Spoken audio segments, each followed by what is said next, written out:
Want to know about a city in Spain that has the oldest intact Roman walls in the world with 80 towers and 10 gates that you can actually walk around for free and is part of the first Camino in Spain? Then today's episode is for you. Not only will you learn about where these walls are, we share some of the fascinating history and the amazing food and free tapas around the city. And the best part is there are hardly any tourists. So please enjoy episode 140, all about the city of Lugo in Galicia, Spain. And if you would like to see the pictures of the city and the Roman walls and everywhere else we went, then click on the link in the podcast player you're listening on now.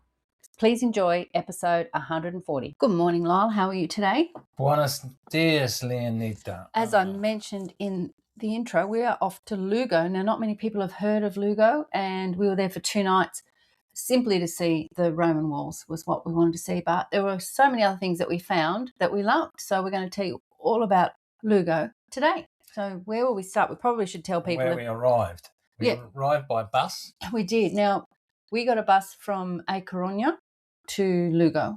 Correct. Yes. Yep. And the bus station is right outside the city walls. Gate. Yep.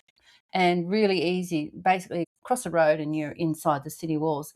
And I would recommend, if you're in Lugo, to stay inside those city walls. It's not a big area, but the whole old town is enclosed with this Roman wall. So it's where you want to be, isn't it? And It was really easy to get to. Inside the walls are small, but the population itself is quite reasonable. Yeah, it's about 98,200 people. Now, Lugo is a historic city in Galicia, northwestern Spain, famous for being the only city in the world with a complete intact Roman wall that encircles the old town. So that's impressive.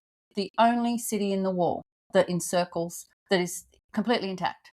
Yeah. Yeah. And it's just over 2 kilometres, isn't it? Yep. Now, this impressive UNESCO World Heritage Site is a major attraction, along with its Roman baths, cathedral, and a vibrant old town filled with Roman, Gothic, and Baroque architecture.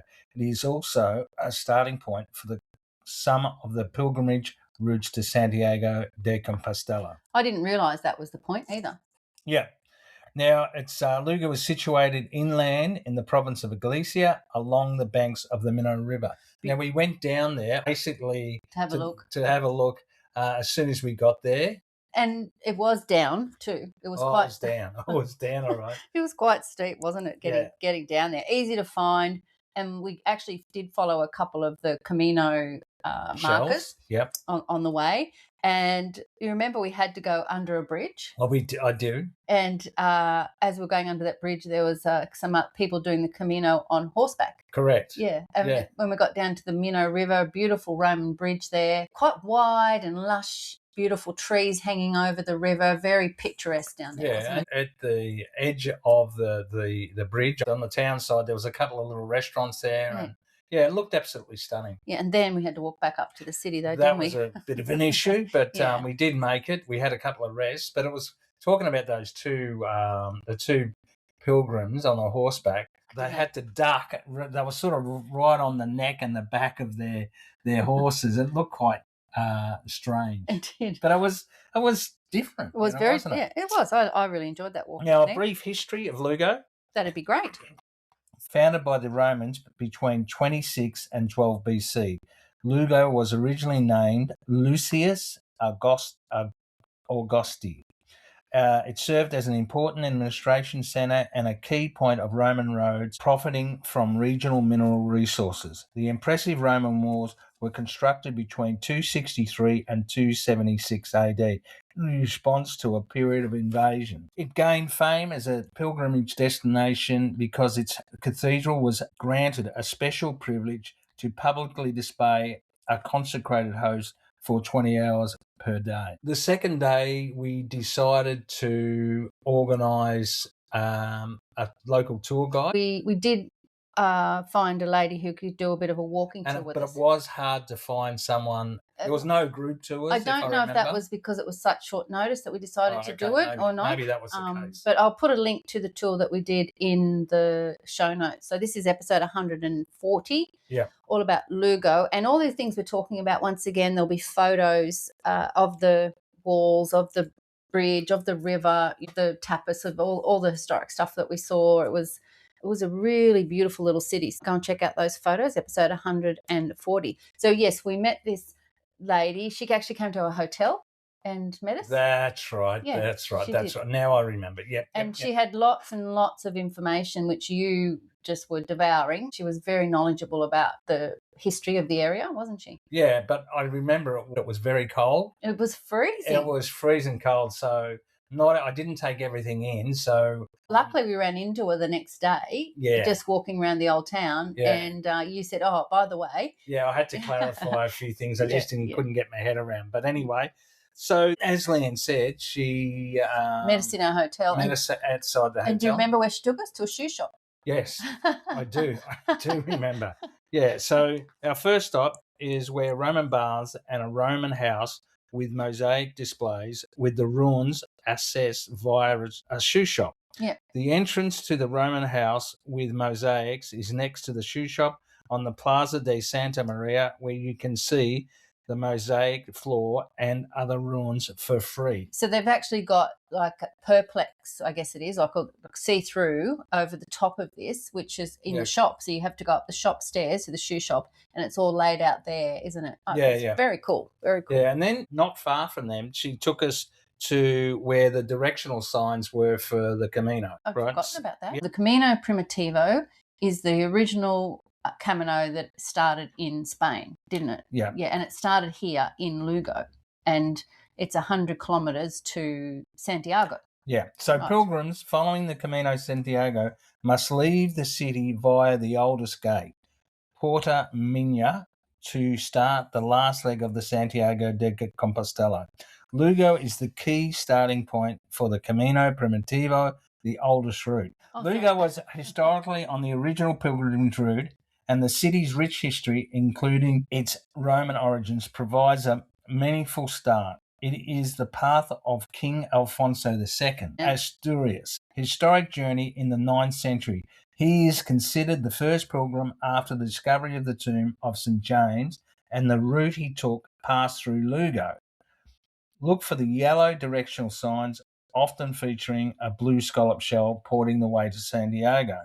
Now, I'll give you the legend of how all this came about. You ready for that? I'd love to hear that. Yeah, I'm not sure you do. But anyway, a hermit named Paleo rediscovered St. James's tomb after he saw a shower of stars over a field. Paleo alerted the local bishop, who declared the site the tomb of Apostle and his disciples. According to legend, the bishop's evidence was based on a divine revelation allegedly received after a period of fasting and meditation. So we thought it was all about the Roman walls, but it really there's a whole lot of history about the Camino there as well. Yeah. Okay. So and then we also went to the cathedral with our guide. Yes, Beautiful big cathedral, and it's right there at the opening. I think it's one of the oldest gates. You walk through the walls, and you're right at the cathedral, aren't you? Yeah. Now, the cathedral's history begins with a church established around 755 AD, which was restored by Bishop Odorio in 1129. So 1129, Bishop Pedro III commissioned a new Romanesque structure, which was completed in 1273. Over the centuries, the cathedral was modified with Gothic, Baroque, and neoclassic elements, and significant remodelling was required after the 1755 Lisbon earthquake. That always surprises me. How far it reached. Yeah, that earthquake. It's unbelievable. I've got some lovely photos of inside the cathedral as well as outside. It was very impressive. Yeah, so key features include a 12th century Romanesque North century Christ Pantocrator, a Gothic entrance, a Renaissance bell tower top, and Baroque cloister, and a neoclassic facade. The interior is characterised by its Latin cross plan, 3 naves, and the ornate chapel of Our Lady of the Big Eyes behind the holy altar. Our Lady of the Big Eyes. Well, she has got huge eyes. I remember. And I've looked it up since then. Another interesting fact, parishioners volunteer to cover different hours of the day and night to ensure there is always at least one person praying before the Blessed Sacrament. Mm, that's right, 24 hours a day. And, Yep. and that's been going for... Yep. Perpetual adoration is the tradition, and it's claimed to have been continuous for over 1,000 years. Yeah, so someone's been in there praying continuously for over 1,000 years. That cathedral is different than anything we've been... And beautiful big area out the front of it, and there's a couple of cafes and restaurants there as well, so you can actually sit there and overlook the outside of the front of the cathedral, but also you can then look over the city walls. So so that's actually the entrance we took to go up to the city walls was right opposite the cathedral.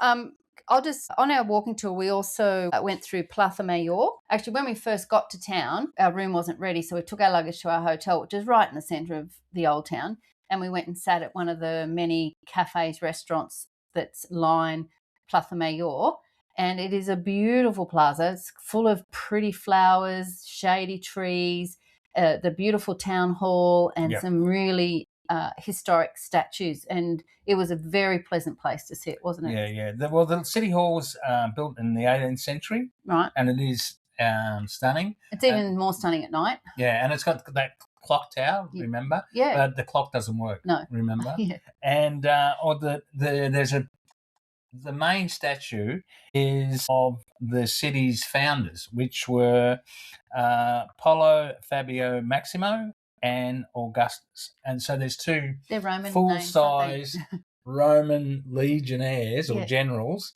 and that's at the bottom end of the bottom corner of and it's also surrounded, like on one side we've got the cafes and restaurants, and then on the top there's the city hall. Through the middle there's the flowers and the trees and another fountain, and then on the other side some beautiful shops. Everywhere in the old town, the shops fit outs were gorgeous. Oh yeah, they were. Yeah, it was really good shopping. In fact, I remember saying to you, I reckon there's plenty of money around here because of just the quality of the shops. Yeah, beautiful. Do you remember? I'm going to interrupt you. Sorry, where your train of thought. So keep that. Lyle had a haircut when we were in Lugo. Do you remember that? I did. And how could I forget? My gosh, it was like, because I've got photos of you before your haircut and after your haircut, and you got your money's worth, I have to say. Yeah. But like it took you longer to get your hair cut, and Lyle's just got nice, straight, not that difficult to cut hair. I reckon it took you longer to get that cut because I sat and waited than me to have my whole hair coloured and styled. The guy was so particular, wasn't he? The hairdresser was from Venezuela. Yeah, but he was so particular, and it just seemed to me he was getting like one clipper and doing a bit and then getting another. He must have had about 50. What you said to me is you thought he was taking the piss. I really think he was just spreading out the time, because a couple of people came in and asked could they do their hair, and like no. I'm like, well, literally Lyle's haircut doesn't look any different after 25 minutes than it did after 5.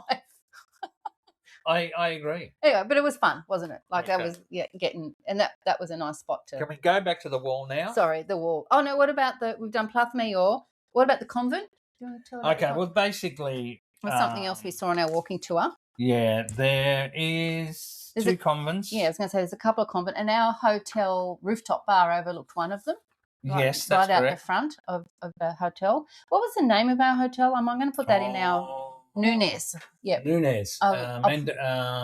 Nunes Mendes. I will put the link to it in the show notes on episode 140, and the link to all of that is in the description on the play you're listening on now, because that was in a fabulous spot, wasn't it? Oh, the location was brilliant. In fact, it used to be the Roman Forum, didn't it? When you walked out the door, it's a wide street, because most of the streets inside the old town are pedestrian only, and they've obviously done some of them up, and they're just the most easy to navigate. There's some tiny little cobblestone streets, but most of them actually are quite spacious, I thought, with beautiful seats along the middle of them and trees to sit under. There's lots of spots to sit and enjoy the old town in Lugo. And just while we're on talking about the hotel, I want to give it a wrap. It was an older hotel. Yeah. The location was spectacular. Yeah. It was just around the corner from the Plaza Mayor. Yep. And talking about the Plaza Mayor, there was a really good tourist information centre there. Okay.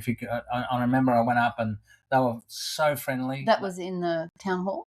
No, it was actually just a portable tourist information centre. Yeah. And I did want to give them a rap because they were so friendly. Yeah. And so the hotel, great location, older style. The rooms were large, but the best part about it was they had a rooftop bar. Yeah. And you had breakfast up there as well. Yeah, and you had views over the city. Yeah. And that night that we did this tour, it was quite cold and breezy and started to get a bit misty rain, and we could still sit outside. They had the blinds down. It was very pleasant.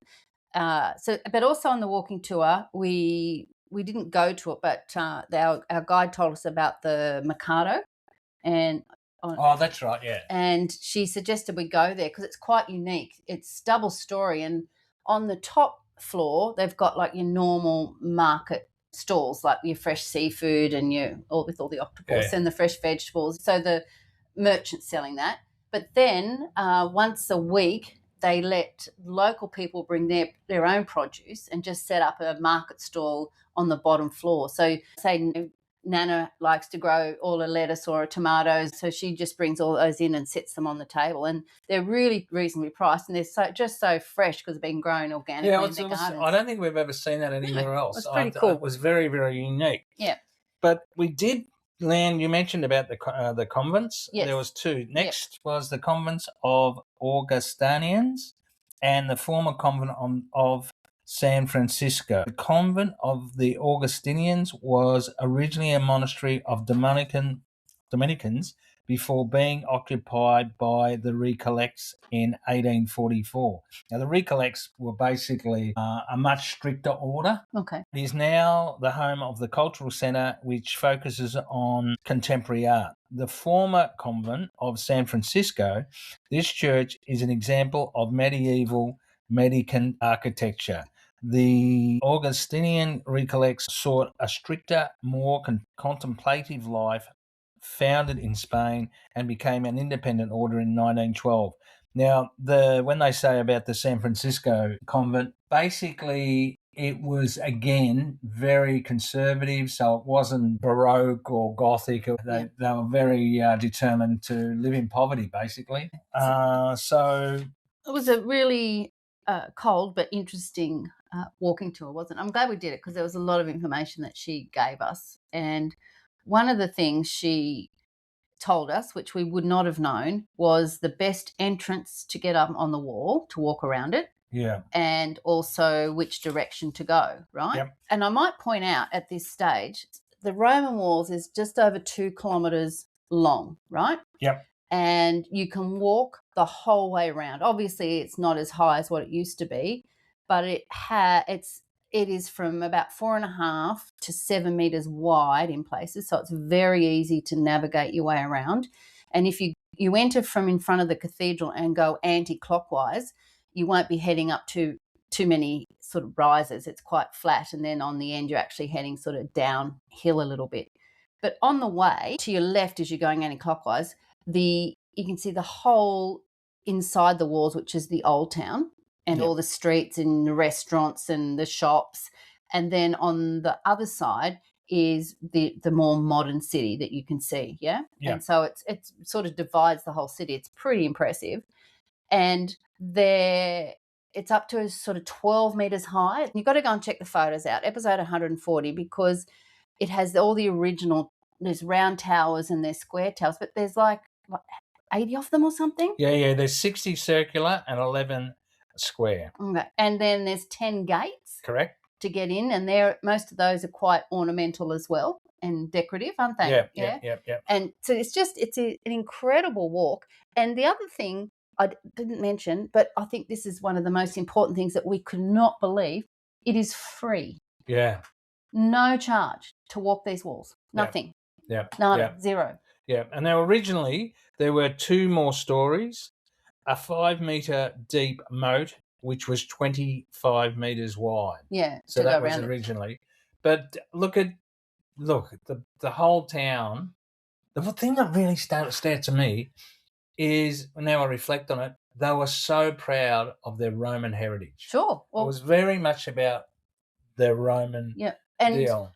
one of the things you see as you walk around as well is, some nice gardens in people's yards. Yeah. But some large murals on the buildings, and there was one of Caesar. Oh, that's right.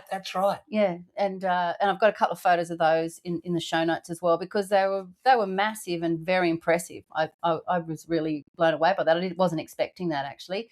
And then when you're doing the anti-clockwise walk, when you come sort of around almost back to the beginning, where you're on the last straight, I'd call it, the home straight, you then look and you can see the spires of the cathedral, in the distance. And if you look down the streets, there's houses that are painted the soft, different colours. It's really pretty too. Do you remember that? Yeah. And on one side too, there's like going down to the river, just the parklands and stuff on the other side was just beautiful. And that day it was once again a bit cloudy, but it looked like storm clouds rolling in, and just added to the whole atmosphere of walking these city walls. It was impressive. Now, as I do, I like to take lots of photos, and you pointed out, you said, look at these lights. You said it's going to be lit up at night. And we're like, okay. Oh, that's right. Yeah.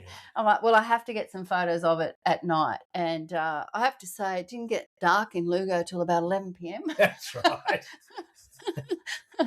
We did find a nice little local cheap bar, and they looked at us when we came in, but they were so friendly, weren't they? Yeah, but they knew we were tourists. Yeah. But Well, like no one but locals would go in that. You wouldn't find it, because that was on the outside of the city walls. That's why. Yeah.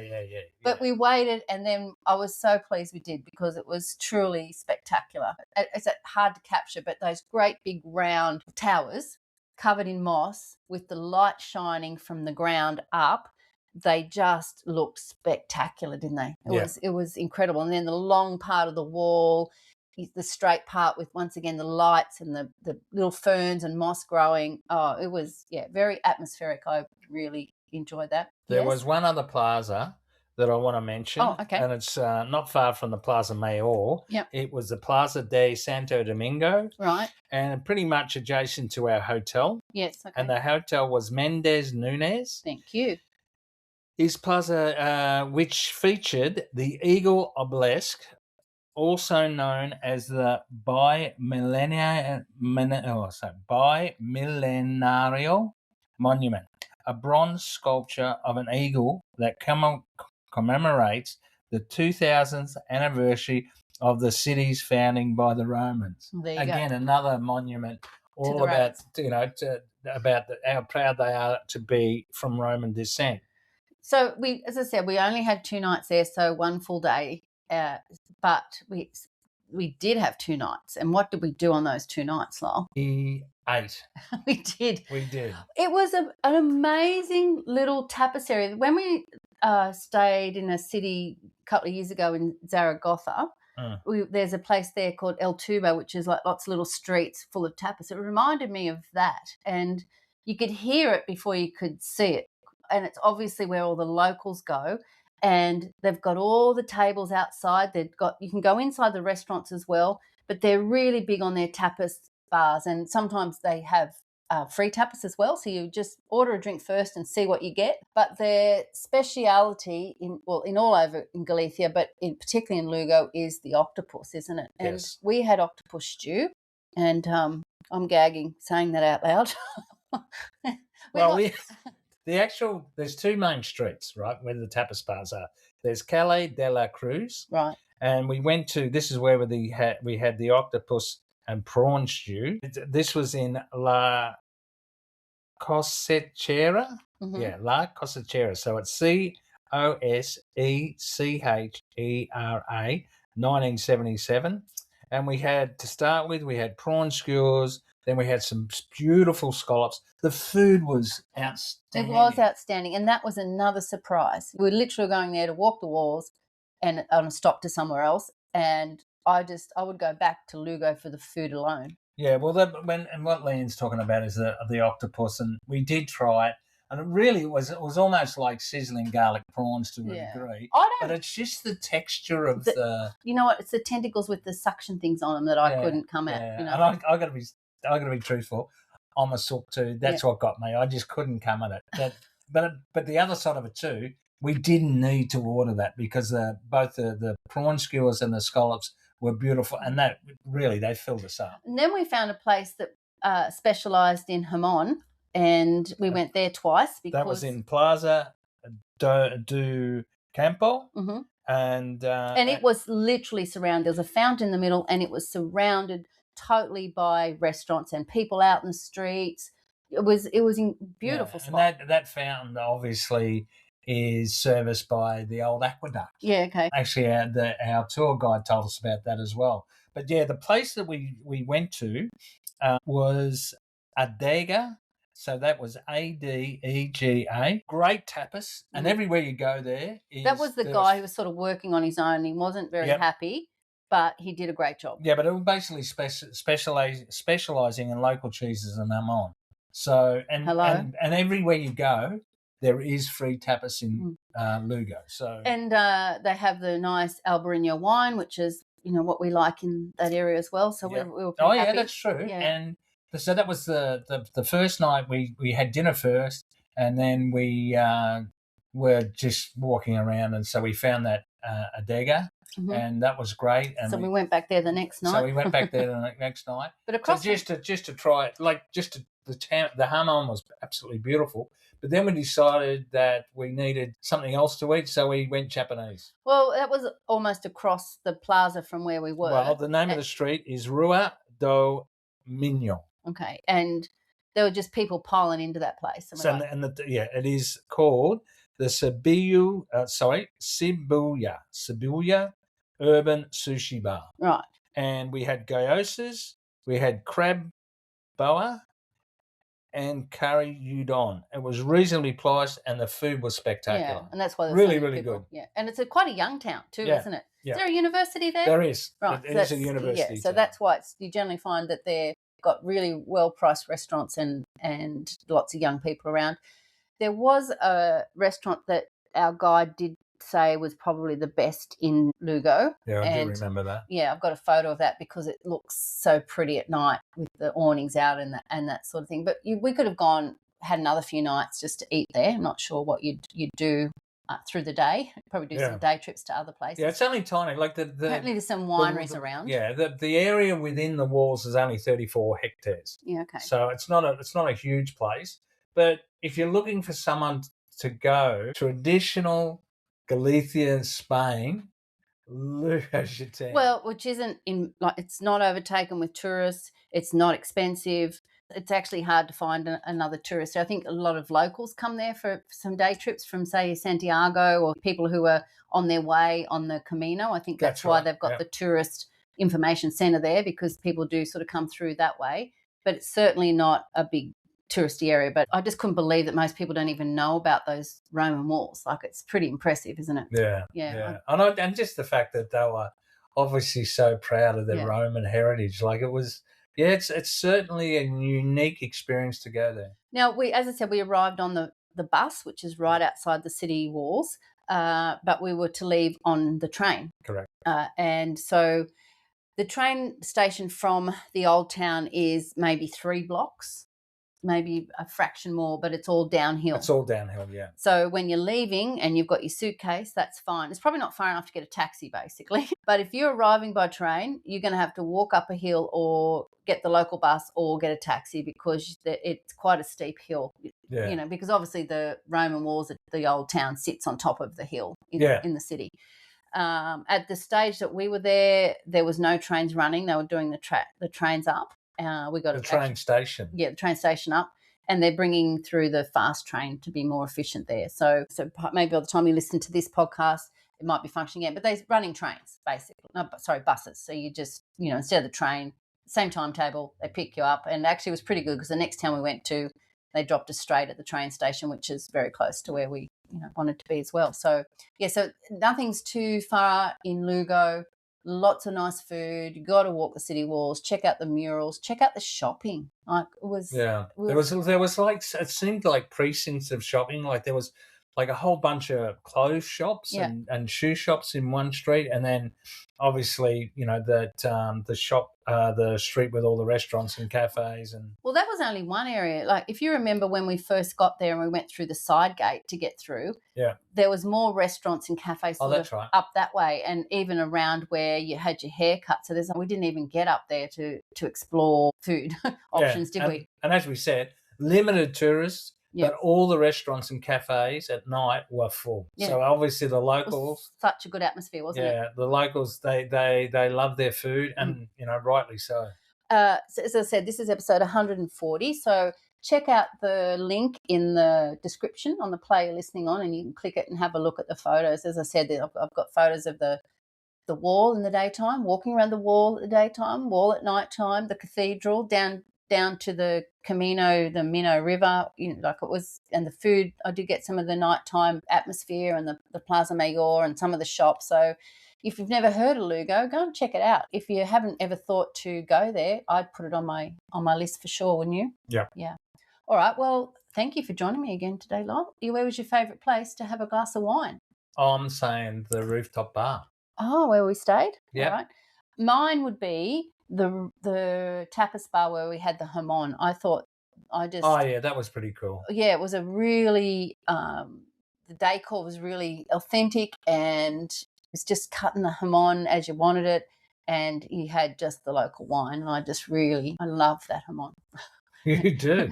I do. So it was really nice with the wine. So, all right. Well, I hope you enjoyed this episode 140, and we will see you. We've got a couple more Spanish gems to share with you, and haven't we? And the next couple are also places that most people don't go to or Correct. heard of. So Yep. we look forward to podcasting about them. So hasta luego. Adios, amigos.